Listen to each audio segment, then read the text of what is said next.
My mother blew my college fund for my stepbrother, so I moved out and cut them off. 3 years later, my stepdad bailed, his son went to jail, and my mom wants to reconcile. Hey, Reddit! My family blew up my college fund to pay for my stepbrother's business venture. So I left, went no contact, and moved in with my uncle. Built my own life.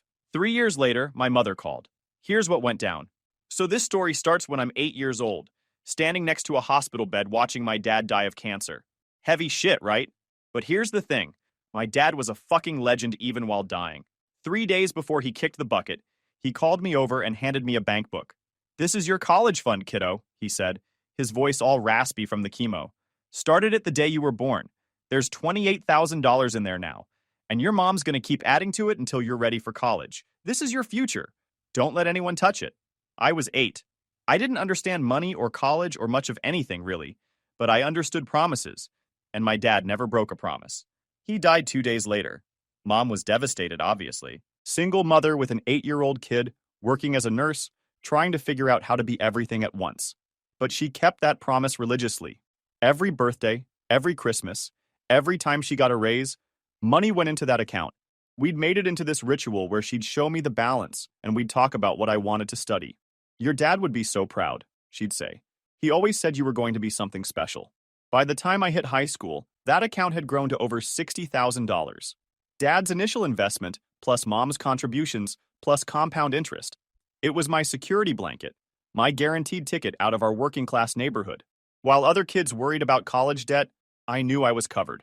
Mom used to brag about it to her friends. My late husband may have died young, but he made sure his son would go to college. That's what real fathers do. She'd get this proud look, like she was carrying on some sacred mission. I worked my ass off in school because I knew Dad was watching somehow. 3.8 GPA, robotics club president, mathletes champion, the whole 9 yards. Other kids called me a tryhard. I called it honoring my father's investment. Mom was my biggest cheerleader back then. Parent-teacher conferences, school events, college prep meetings.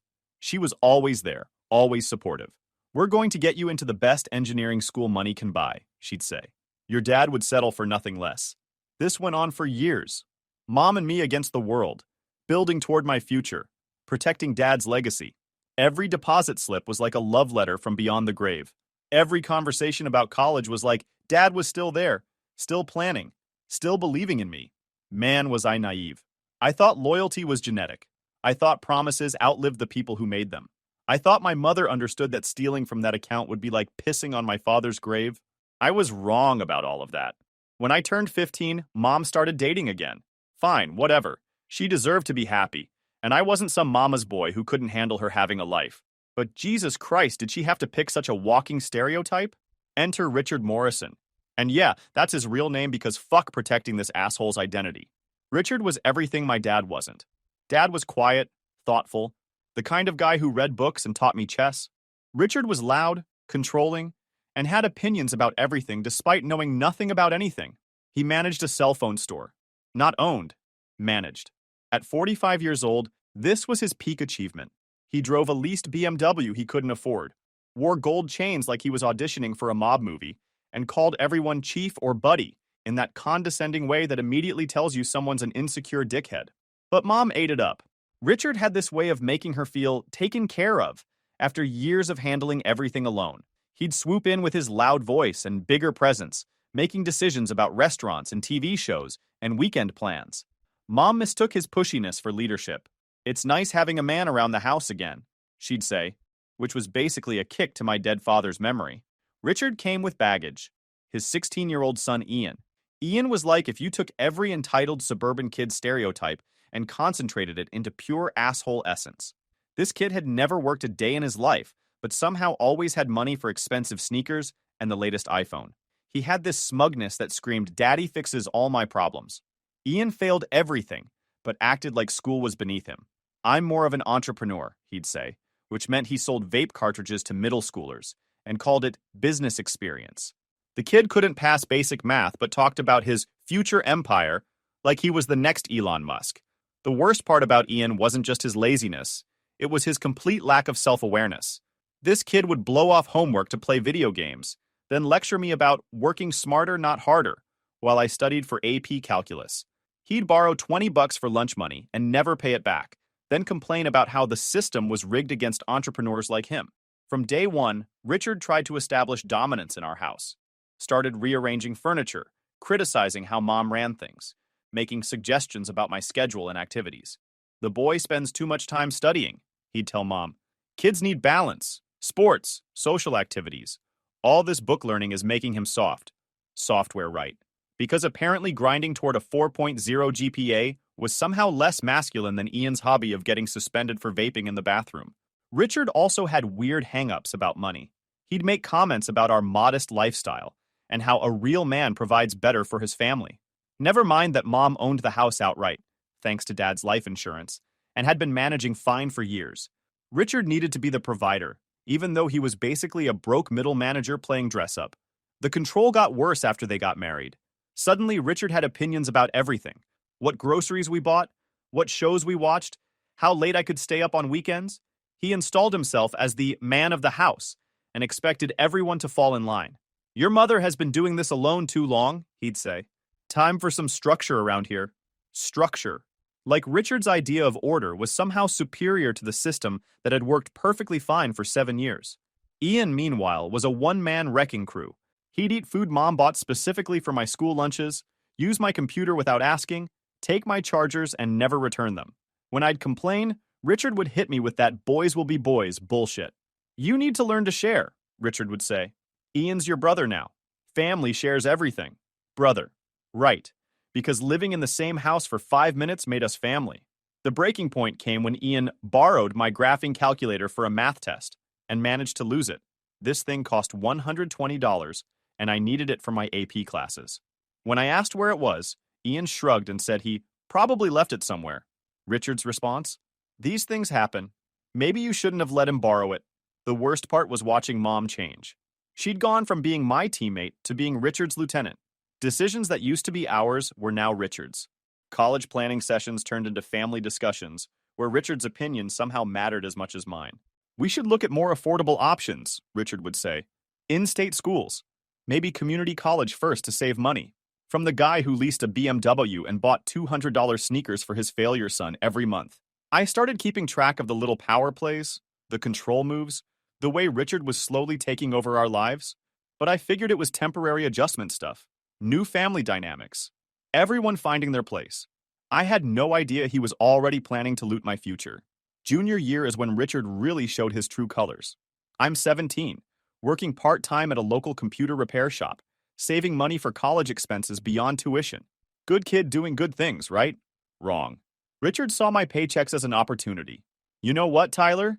Richard announced at dinner one night, like he'd been mulling over some great philosophical question. I think it's time you started contributing to the household. I looked up from my meatloaf. Contributing how? Rent, he said, cutting his meat like he was dissecting the concept. You're almost 18. You've got a job, and you're living here for free. Time to learn some responsibility. My mom's fork stopped halfway to her mouth. But he's still in high school. So was I when I started paying my old man rent, Richard said. Did me good. Taught me the value of hard work and money. This kid's been coddled too long. The kid who'd been maintaining a 3.8 GPA while working weekends was apparently coddled. How much? I asked, because I could see where this was heading. $300 a month, fair market rate for a room. $300. I was making $400 a month working part-time.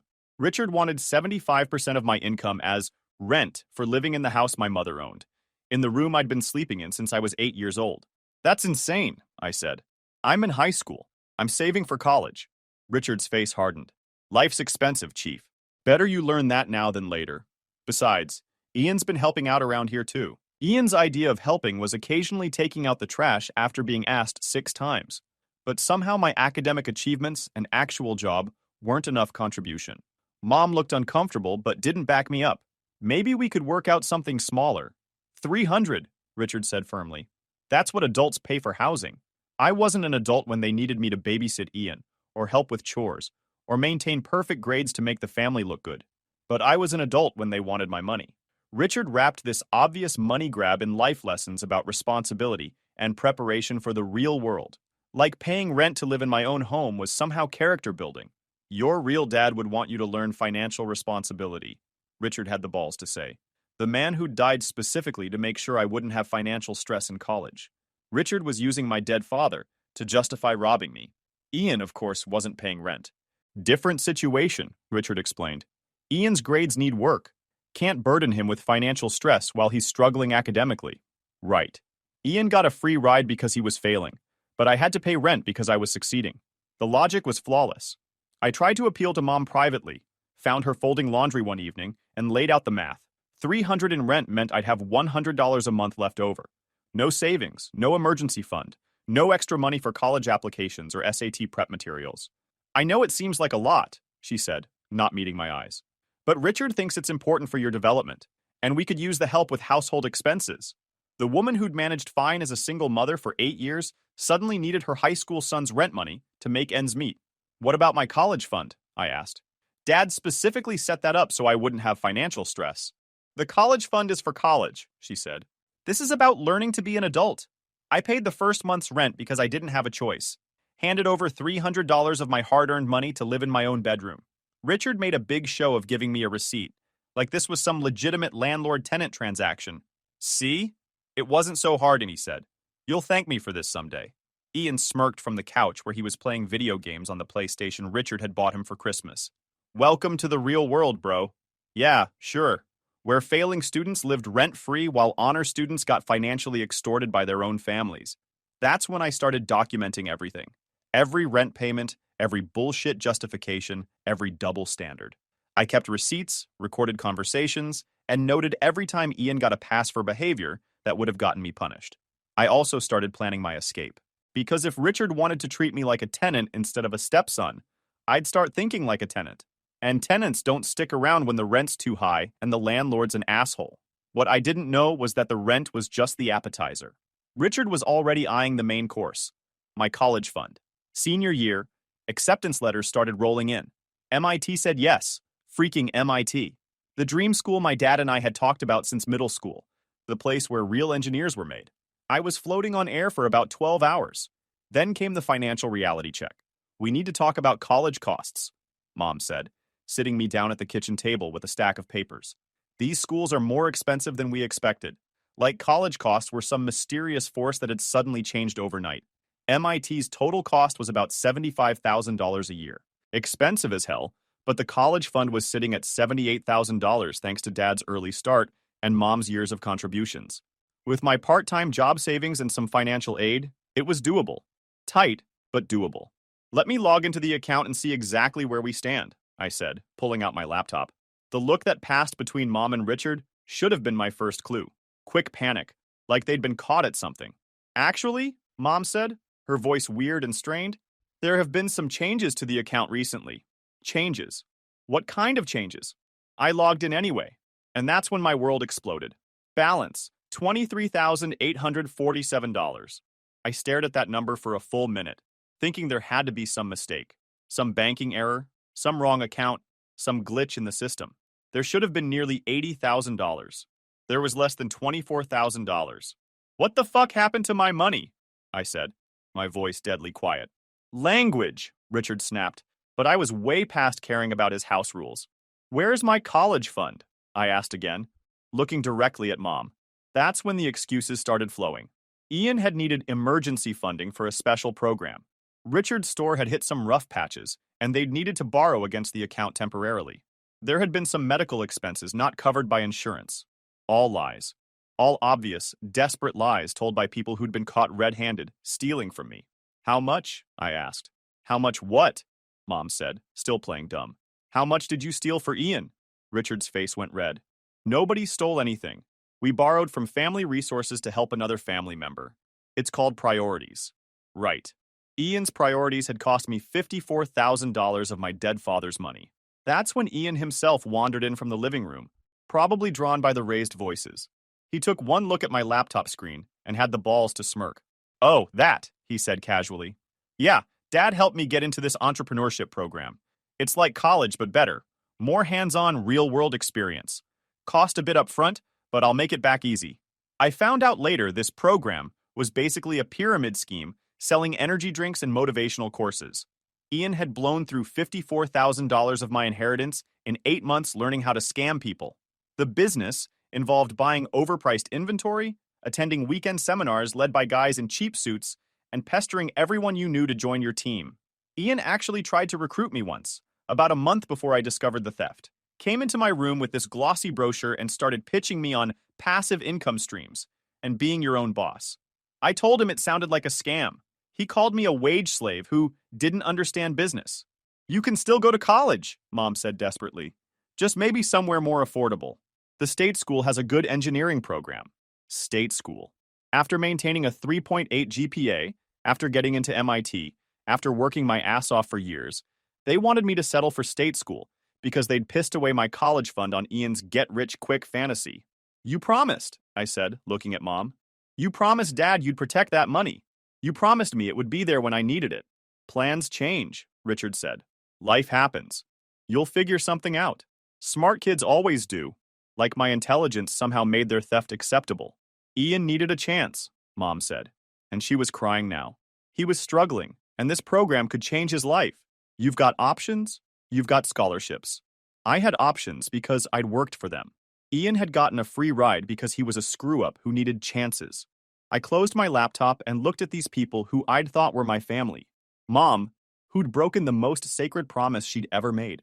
Richard, who'd orchestrated the whole thing because he couldn't stand the idea of his stepson having advantages his own son didn't. You chose him over me, I said finally. You took money my father died to give me and handed it to someone who's never earned anything in his life. It wasn't like that, Mom protested. Yes, it was exactly like that. You chose Ian's wants over my needs. You chose Richard's pride over Dad's promise. You chose to betray your own son. I stood up and headed for my room. Richard tried to block my path. Where do you think you're going? He demanded. To make a phone call, I said. To someone who actually gives a shit about honoring my father's memory. You're not calling anyone, Richard said. We'll handle this as a family. This family had just stolen my future and sold it to fund Ian's delusions. I pushed past Richard and went to my room, locked the door, grabbed my phone, and called the one person I knew would understand exactly how fucked up this situation was. My Uncle Rick, Dad's brother. The one person in the world who loved my father as much as I did, and who'd always thought Mom was making a mistake with Richard. Time to see if blood was really thicker than water. Uncle Rick picked up on the second ring. Hey, kiddo, what's up? I'd always been close with Uncle Rick. He was Dad's younger brother, looked exactly like him but with more tattoos and a motorcycle. Where Dad had been the responsible engineer, Rick was the free spirit who owned a successful auto shop and didn't take shit from anyone. Mom had always been weird around him. Something about him being a bad influence and living in the past. Now I knew why she'd always tried to keep us apart. Rick was the one person who'd call out her bullshit without hesitation. Uncle Rick, I said, and my voice cracked. They stole it. They stole Dad's college fund. The silence on the other end was deadly. When Rick finally spoke, his voice was ice cold. Tell me everything, right now. I laid it all out. The whole story, from Richard's arrival to Ian's entrepreneurship program, to the $24,000 left in an account that should have had $78,000. Rick didn't interrupt once. Just listened while I explained how my own family had robbed my future. When I finished, the silence stretched for nearly a minute. Those freaking parasites, Rick finally said. Your dad is rolling in his grave right now. He worked overtime for 2 years straight to start that fund. Died believing your mom would protect it. It felt so good to hear someone else say it. To have someone validate that this wasn't just teenage drama or family disagreement. This was straight up theft. What do I do? I asked. First, you get every piece of documentation you can. Bank statements, emails, recordings if you can manage it. This might end up legal. Second, you pack your important stuff. Third, you tell those assholes exactly what they are. I can't just leave. I'm still in high school. The hell you can't. You're 18 in 3 months, you've got a job, and I've got a spare bedroom. Plus, your mom's about to find out what happens when you screw with a Morrison. Are you sure? I asked. Kid, your dad made me promise to look out for you if anything happened to him. I've been watching your mom make bad choices for years, waiting for you to need me. Well, you need me now. An hour later, Uncle Rick's Harley was rumbling in our driveway. I heard him before I saw him. The bike was loud enough to wake the dead, which was probably intentional. Rick believed in making an entrance. I came downstairs to find Mom and Richard in full panic mode. They'd heard the bike and knew exactly who it was. You called Rick? Mom asked, like I'd summoned Satan himself. I called my uncle, I said. You remember him, right? The one who actually cares about protecting Dad's legacy? The doorbell rang. Richard started toward it, but I was faster. Rick stood on our porch, looking like every suburban parent's nightmare. 6'2", covered in tattoos, wearing leather and an expression that could melt steel. But when he saw me, his face softened. "Hey, kiddo," he said, pulling me into a hug. "You okay?" "I am now," I said. Rick walked into the living room like he owned the place. Mom and Richard were standing there looking like they'd rather be anywhere else.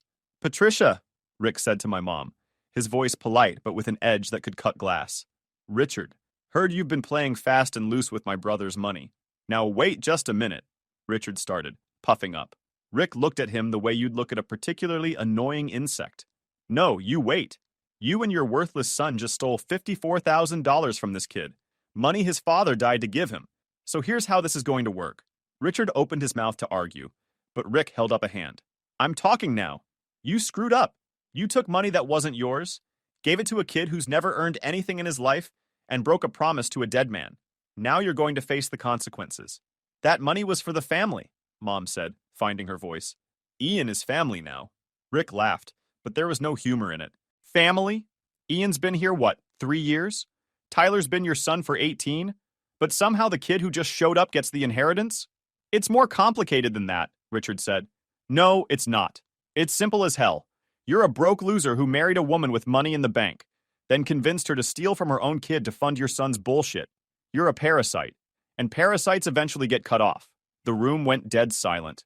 Richard tried to bluster about family dynamics and complex situations, but Rick shut him down with a look. "You want to know what's complex?" Rick said. "Working double shifts for 8 years to honor a promise to your dead husband. That's complex. Stealing from your kid to fund a pyramid scheme? That's just pathetic. We can work this out," Mom said desperately. "As a family." Rick turned to me. "Get your stuff, Tyler. You're done here." "You can't just take him," Richard said, trying to reassert some authority. "Watch me," Rick said. "I'm his uncle. He's practically 18 and these people just committed theft. Tyler, you want to leave with me?" I looked at Mom one last time. She was crying. "Please don't do this," she whispered. "I'm still your mother." "No," I said. "You were my mother. Now you're just the woman who stole my father's legacy." I went upstairs and packed everything that mattered. Clothes, laptop, important documents, the photo of Dad and me at my 8th grade graduation. Everything else could stay. It all felt contaminated now anyway. When I came back downstairs, Rick was giving them one final message. "Here's what's going to happen," he told them. "You're going to leave Tyler alone. No calls, no visits, no guilt trips. You made your choice when you stole that money. Now live with it." "And if we don't?" Richard asked, trying to sound tough. Rick smiled, and it wasn't a nice smile. "Then you'll find out what happens when you mess with family." We loaded my stuff onto Rick's truck. He'd brought the truck instead of the bike for practical reasons.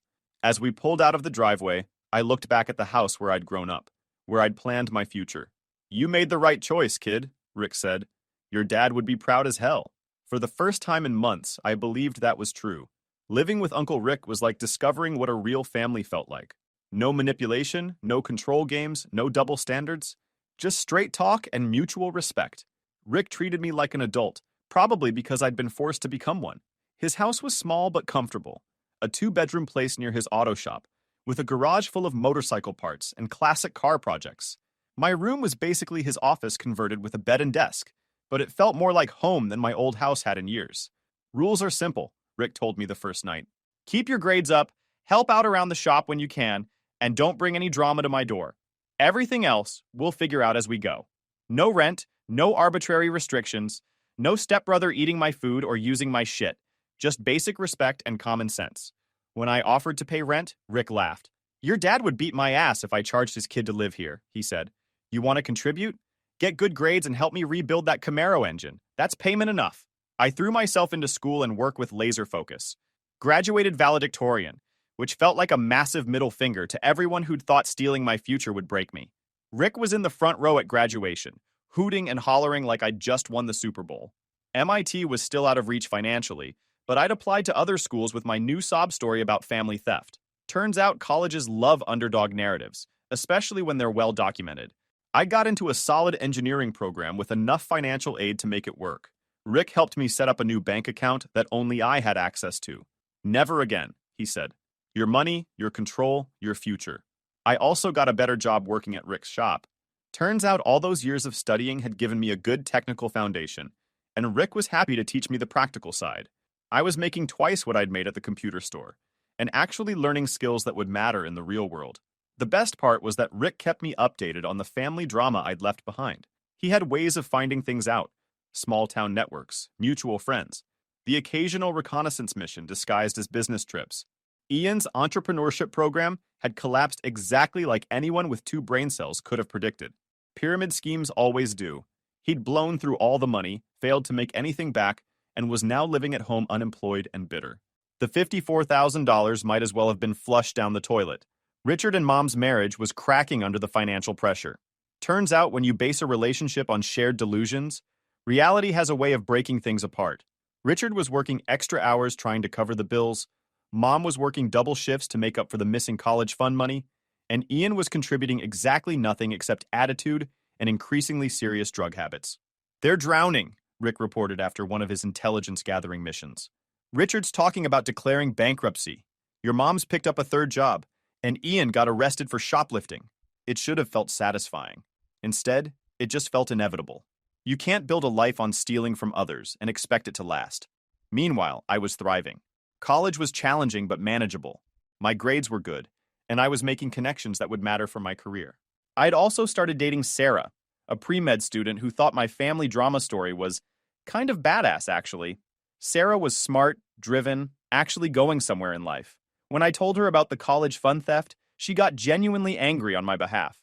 2 years into college, I got an internship at a tech company that paid more than Mom made as a nurse. The irony wasn't lost on me. The kid they'd written off as figuring something out was out-earning the adults who'd stolen his future. Rick was proud as hell. "Your dad's looking down laughing his ass off," he said. His kids succeeding despite their best efforts to sabotage him. I was starting to feel like maybe I'd actually won. I'd escaped their toxicity, built my own life, and was succeeding without their help or approval. The anger was fading, replaced by indifference and mild pity. That's when Mom decided she wanted back in. 3 years after I'd walked out, my phone rang with Mom's number. I'd kept it unblocked for emergencies, but this was the first time she'd called since I'd left. "Tyler?" Her voice was older, more tired. "Can we talk?" I was in my apartment near campus, studying for finals. 3 years of independence had been good to me.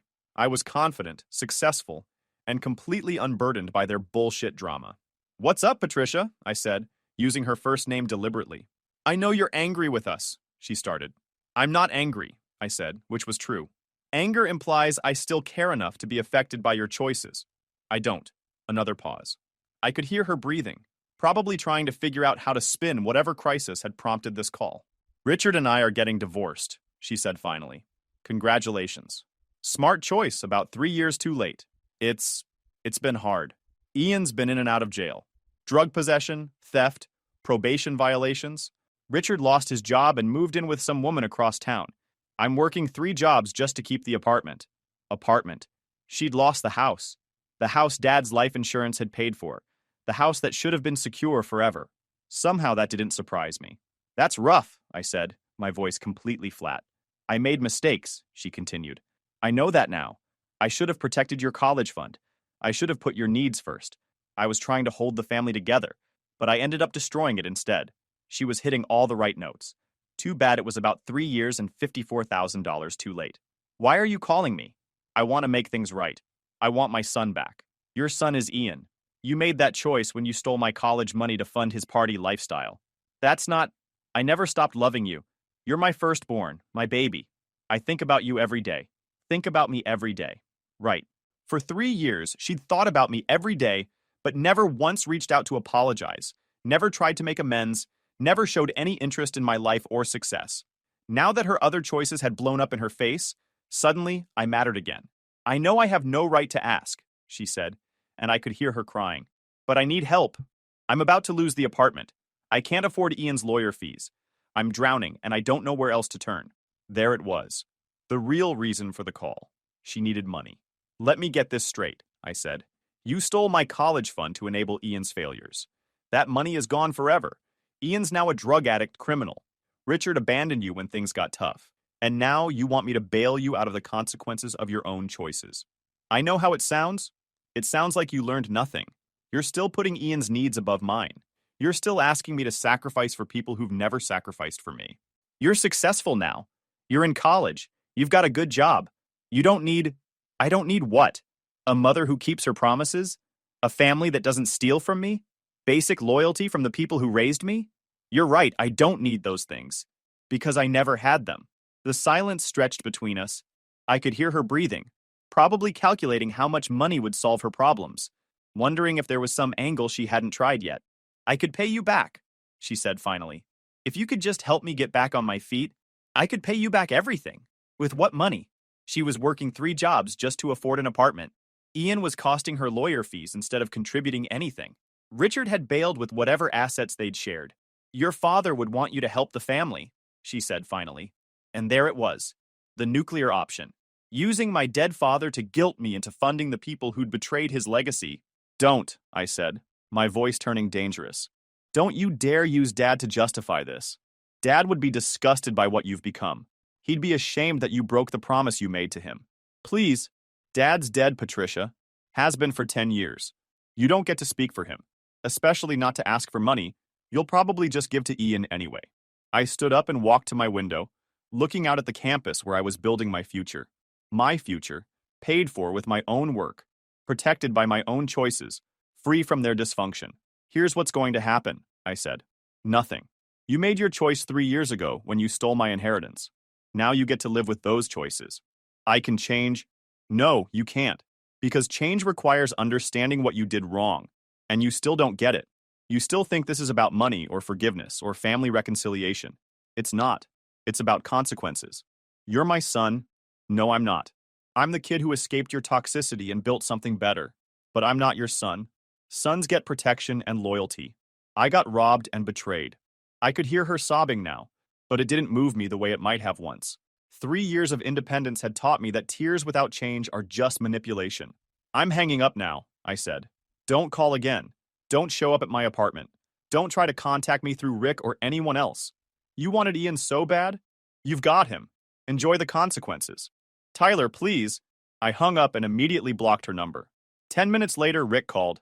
Let me guess, he said. Patricia tried to crawl back. How'd you know? Because Richard moved out last month. Ian got arrested again yesterday, and she's about 3 weeks from eviction. Desperation makes people reach out to the bridges they burned. She wanted money? Rick snorted. Of course she did. What did you tell her? That she made her choice and now she gets to live with it. Good man. Your dad would be proud. We talked for a few more minutes, but my mind was already moving on. I had finals to study for, an internship interview next week, and plans to make for summer break. Patricia's crisis was her problem, not mine. 2 weeks later, I heard through Rick's network that Patricia had lost the apartment and moved in with her sister across the state. Ian was in county lockup on drug charges. Richard had moved with his new girlfriend and cut off all contact with his son. Meanwhile, I was thriving. The best part? I'd honored Dad's legacy perfectly. He'd wanted me to get an education and build a successful life. Mission accomplished. The fact that I'd done it without their help, despite their sabotage, just made it sweeter.